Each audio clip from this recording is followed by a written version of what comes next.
నమస్తే. మీరు వింటున్నారు ప్రేమ అన్మోల్ హోతా హై వాణి. నేను మీ హోస్ట్ వాణి. గత ఎపిసోడ్లో స్వప్నిల్ భారత్కు తిరిగి రావడానికి గల దార్శనిక కారణాన్ని వివరించారు. ఈరోజు మీరు స్వప్నిల్ యొక్క అసాధారణ ప్రేమికుడికి నిదర్శనాన్ని, మా నాన్న ముందు స్వప్నిల్ అధికారిక ప్రతిపాదనను, మరియు నా ఆందోళనలన్నీ తొలగిపోయి మా రోకా నిశ్చితార్థం వంటి వేడుక జరిగిన ఆ మధుర క్షణాలను వింటారు. అసాధారణ ప్రేమకు నిదర్శనం. వివేక పరీక్ష. స్వప్నిల్ భారత్కు రావాలనే నిర్ణయాన్ని, తాను అమెరికన్ గార్బేజ్, చెత్త కాకూడదనే తర్కాన్ని అత్త, అలక మేం పరీక్షించారు. తన భారత్ ప్రయాణం అమెరికా మరియు భారత్ రెండింటికీ గర్వకారణం అని స్వప్నిల్ చెప్పడంతో అత్త సంతృప్తి చెందారు. గర్వించదగ్గ ప్రేమ. అమెరికాను వదిలి భారత్ రావాలనే స్వప్నిల్ నిర్ణయం నాపై ఆయనకున్న అసాధారణ ప్రేమకు నిదర్శనం. నాకు అనిపించింది, ఇంతగా ప్రేమించే భర్త దొరకడం కొందరు అమ్మాయిలకే సాధ్యం. గత జ్ఞానం. నా మనసు ప్రశాంతంగా ఉంది. పెళ్లి చేసుకోకూడదనే నా పాత నిర్ణయం నా అపరిపక్వతకు, అనుభవలేమికి నిదర్శనమని నేను అంగీకరించాను. నన్ను స్వప్నిల్కు యోగ్యురాలిగా మార్చిన అన్ని పరిస్థితులను నేను స్వీకరించాను. భావోద్వేగ స్వాగతం మరియు అధికారిక ప్రతిపాదన.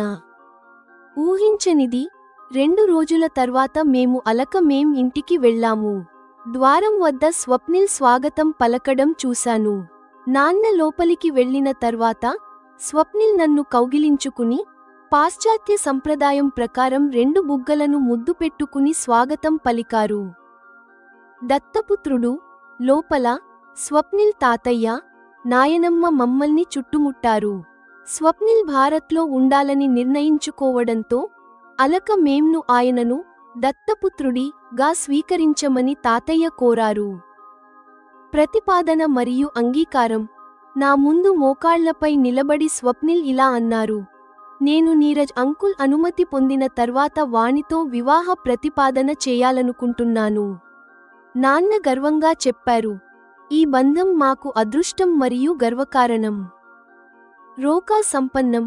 నేను ఆశ్చర్యంలో ఉండగానే స్వప్నిల్ నా వేలికి విలువైన ఉంగరాన్ని తొడిగారు. నేను కూడా ఆయన వేలికి ఉంగరం తొడిగి రోకా వేడుకను పూర్తి చేశాను.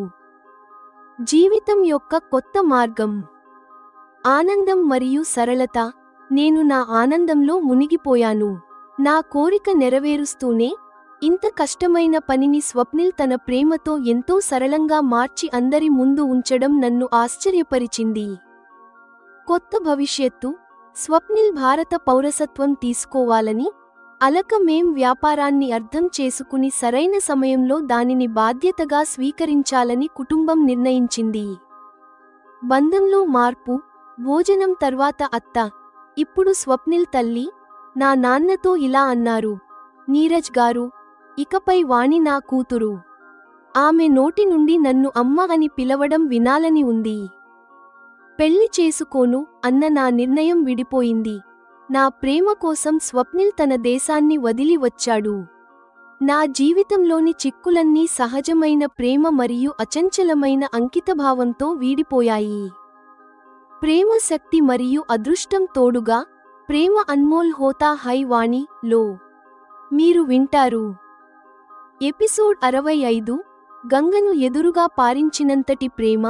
దత్తపుత్రుడు మరియు రోకా మధుర ముగింపు. స్వప్నిల్ కొద్దిసేపు ఆలోచించి ఇలా అన్నాడు, నేను సంస్కరించుకోకపోతే నేను భారత్కు రావడానికి కూడా సరైన వ్యక్తిని అయ్యేవాడిని కాదు. ఒక అమెరికన్ గార్బేజ్, చెత్త భారత్లో ఎందుకు పడవేయబడాలి? అమెరికన్ గార్బేజ్ అమెరికాలోనే ఉండాలి. ఇప్పుడు మీరు అన్నట్లుగా నేను మంచి వ్యక్తిగా మారాను కాబట్టి నేను భారత్కు మారడం అమెరికా మరియు భారత్ రెండింటికీ గర్వకారణం కావచ్చు. అమెరికా తనలోని ఉత్తమమైన దానిని భారత్కు ఇస్తోంది. దీనివల్ల భారత్కు లాభం చేకూరుతుంది. స్వప్నిల్ అత్తగారి పరీక్షలో ఉత్తీర్ణత సాధించాడు. ఇప్పుడు అత్త సంతృప్తి చెందినట్లు అనిపిస్తోంది. కుమారా, నువ్వు అలా ఆలోచిస్తే వాణి కోరుకున్నట్లుగానే నిన్ను వివాహం చేసుకుని భారత్కు రావాలనే నీ నిర్ణయాన్ని నేను ఆహ్వానిస్తున్నాను అని మేం చెప్పడంతో వీడియో ముగిసింది. వీడియో ద్వారా స్పష్టమైంది ఏమిటంటే స్వప్నిల్ అమెరికా వదిలి భారత్ రావాలని నిర్ణయించుకున్నాడు. భారతీయ యువత అమెరికాలో ఉజ్వల భవిష్యత్తు ఉంటుందని అక్కడికి వెళ్లడానికి పోటీ పడుతున్న ఈ సమయంలో స్వప్నిల్ నిర్ణయం గంగను ఎదురుగా పారించినట్లు ఉంది. ఈ నిర్ణయం స్వప్నిల్ నన్ను ఎంతగా ప్రేమిస్తున్నాడో తెలియజేస్తోంది. ఇంతటి ప్రేమను పంచే భర్త కొందరు అమ్మాయిలకే దొరుకుతారు. అటువంటి కొద్దిమంది అమ్మాయిల కోవలోకి నేను చేరడం నాకు గర్వకారణం. గత కొన్ని నెలలుగా నా రాత్రులు ఆందోళన మరియు అనేక అనుమానాలతో గడిచాయి. దానికి భిన్నంగా ఈ రాత్రి నేను ప్రశాంతంగా, సంతృప్తిగా ఉన్నాను. గత కొద్ది రోజులుగా నాకు తెలియకుండానే నా నాన్న, అలక మేం, రాసీల్ మరియు స్వప్నిల్ స్వయంగా మా కలయిక కోసం కృషి చేస్తున్నారని నాకు అర్థమైంది. స్వప్నిల్ తల్లిదండ్రులు మరియు పరాగ్ అనుమతి లేకుండా స్వప్నిల్ ఈ నిర్ణయం తీసుకోలేరు. అంటే వారు కూడా మా పెళ్లికి అనుకూలంగా ఉన్నారని స్పష్టమైంది. పెళ్లి చేసుకోకూడదనే నా పాత నిర్ణయం నా అపరిపక్వ ఆలోచనలకు నిదర్శనమా అని నేను ఆలోచిస్తున్నాను. అది నా అనుభవలేమిని సూచిస్తోందని నాకు అనిపిస్తోంది. స్వప్నిల్ వంటి అబ్బాయి నా జీవితంలోకి వస్తారని నేను ఎప్పుడూ ఊహించలేదు. ఆయన సాన్నిధ్యంలో నాలోని సుప్తవస్థలో ఉన్న భావాలు మేల్కొన్నాయి. ఒకవేళ స్వప్నిల్ నాకు పరిచయం కాకపోతే అవి అలాగే నిద్రపోతూ ఉండేవేమో. గతంలో నేను ప్రతికూలతలుగా భావించిన విషయాలు, నాన్న మీద లేదా ఇతరుల మీద ఉన్న ఫిర్యాదులు, ఈరోజు నాకు సారవంతమైన మట్టి, గాలి మరియు నీరులా అనిపిస్తున్నాయి. వాటి వల్లనే నేల లోపల విత్తనాలు మొలకెత్తి ఒకరోజు అందమైన వృక్షంగా మారుతాయి.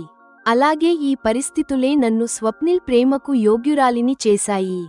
నేను కూడా ఇటువంటి అనుకూల లేదా ప్రతికూల పరిస్థితుల్లోనే పెరిగాను మరియు సంస్కరించబడ్డాను.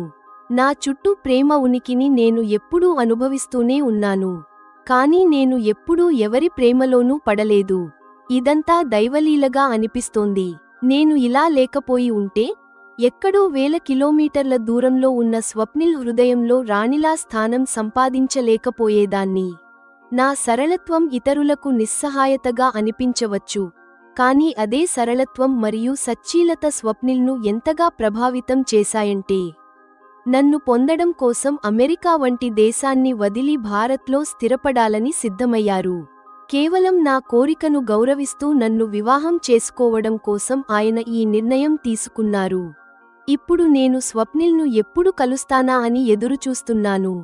2 రోజుల తర్వాత నాన్నను మరియు నన్ను అలక మేం భోజనానికి ఆహ్వానించారు. మేం ఇంటికి చేరుకున్నాము. ద్వారం వద్ద స్వప్నిల్ నిలబడి స్వాగతం పలకడం చూశాను. ఆయన నాన్న పాదాలకు నమస్కరించారు. నాన్న దీవిస్తూ లోపలికి వెళ్లిన తర్వాత స్వప్నిల్ నన్ను కౌగిలించుకుని నా 2 బుగ్గలను ముద్దు పెట్టుకుని స్వాగతం పలికారు. ఇది నాకు ఎంతో ఇష్టంగా అనిపించింది, కానీ ఊహించనిది కావడంతో నేను సిగ్గుపడుతూ తల దించుకుని నవ్వుకున్నాను.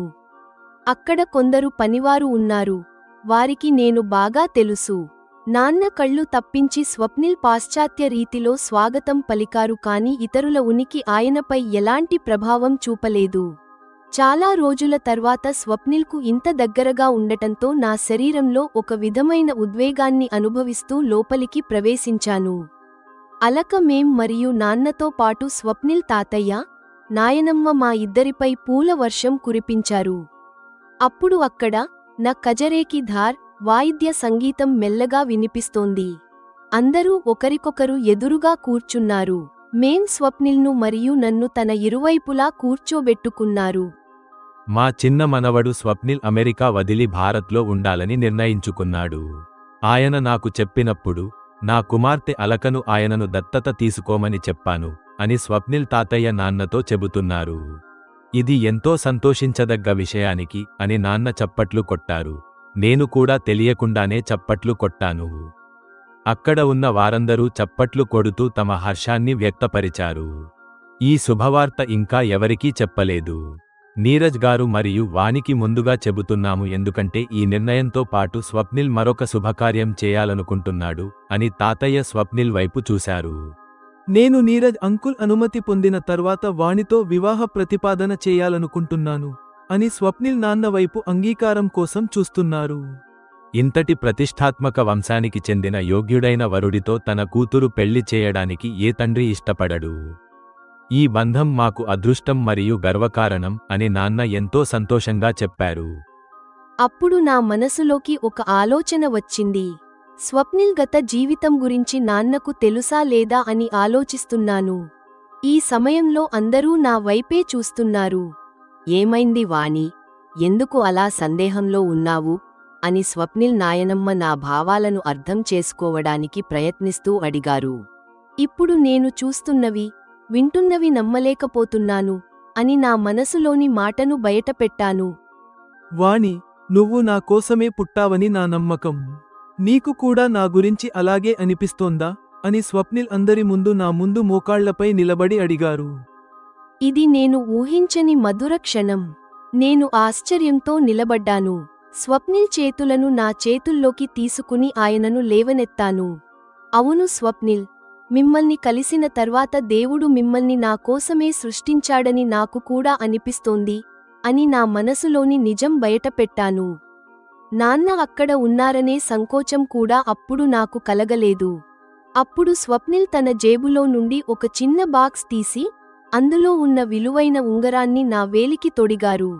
అందరూ చప్పట్లు కొట్టారు. అదే సమయంలో అలక మేం నాకొక ఉంగరం ఇచ్చారు. నేను అర్థం చేసుకుని స్వప్నిల్ కళ్లలోకి చూస్తూ ప్రేమతో ఆయన వేలికి తొడిగాను. మళ్ళీ అందరూ చప్పట్లు కొట్టారు. ఇలా ఎంతో సరళంగా మా వేడుక ముగిసింది. మేమిద్దరం కలిసి తాతయ్య నుండి నాన్న వరకు అందరి పాదాలకు నమస్కరించాము. ఆ తర్వాత భోజన సమయంలో అందరూ ఎంతో ఆనందంగా మాట్లాడుకుంటూ గడిపారు. నా దృష్టి ఆ విషయాలపై లేదు. నేను నా లోకంలో ఆనందంగా ఉండిపోయాను. నా కోరికను నెరవేరుస్తూ స్వప్నిల్తో పెళ్లికి ఇంతటి సరళమైన పరిష్కారం దొరుకుతుందని నేను ఊహించలేదు. నిజానికి ఇది ఎంతో కష్టమైన పని. కానీ నాపై స్వప్నిల్కు ఉన్న ప్రేమ ఈ కష్టమైన పనిని ఎంతో సరళంగా అందరి ముందు ఉంచింది. స్వప్నిల్ వంటి భర్త దొరకడం నా అదృష్టం. ఈ సమయంలో ఎవరూ నన్ను ఏమీ అడగలేదు. నా ఆనందానికి ఎవరూ భంగం కలిగించకూడదని వారు భావించి ఉండవచ్చు. స్వప్నిల్ భారత పౌరసత్వం తీసుకోవడం, అలక మేం వ్యాపారాన్ని అర్థం చేసుకోవడం వంటి విషయాలపై వారు చర్చించుకున్నారు. మేంకు సహాయం చేస్తూ స్వప్నిల్ వ్యాపార బాధ్యతలు చేపడతారని నిర్ణయించుకున్నారు. మేం భవిష్యత్తులో విశ్రాంతి తీసుకోవాలని భావిస్తున్నారు. నీరజ్ గారు, ఇకపై వాణి నా కూతురు. ఆమె నన్ను అమ్మ అని పిలవడం వినాలని నా కోరిక అని మేం మమ్మల్ని పంపించే సమయంలో చెప్పారు. జెమినాయ్ సమీక్ష మరియు ప్రదర్శన సూచనలు. ప్రియమైన శ్రోతలు, ఎపిసోడ్ 65 ప్రేమ, విధి మరియు ఆత్మబోధ కలిసిన ఒక పరిపూర్ణమైన కథ. జీవితంలోని ప్రతికూలతలే మనల్ని ఊహించని ఎత్తులకు తీసుకెళ్తాయని ఇది నిరూపిస్తుంది. నిశ్చితార్థంతో ఒక కొత్త జీవితం మొదలైంది. ఎపిసోడ్ 65 సమాప్తం.